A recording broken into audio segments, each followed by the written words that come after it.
ডিমে এভাবে হালকা চিড়ে নুন, হলুদ, লঙ্কার গুঁড়ো, সর্ষের তেল মাখিয়ে নাও। এখান থেকেই শুরু মায়ের হাতের ডিম পোস্তর আসল ম্যাজিক। মা বলতো, ডিম যদি ঠিকমতো মাখানো না হয় স্বাদ কখনো ভেতর পর্যন্ত পৌঁছয় না। এবার কড়াইয়ে সর্ষের তেল দিতে হবে। ওই গরম তেলের গন্ধটা মানেই দুপুরের রান্নাঘর। ডিমগুলো হালকা করে ভেজে নিচ্ছি, বেশি না, শুধু সোনালি ছোঁয়া আসা পর্যন্ত। এবার আসল নায়ক, পোস্ত বাটা সাথে কাঁচা লঙ্কা। Simple ingredients but pure Bengali comfort. ধীরে ধীরে কষতে দাও।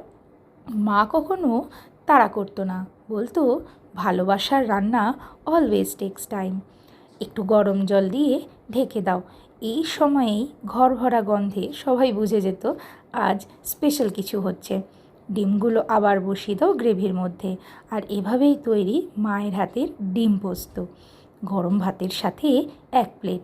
আর বিশ্বাস করো, ভাত এক্সট্রা নিতেই হবে।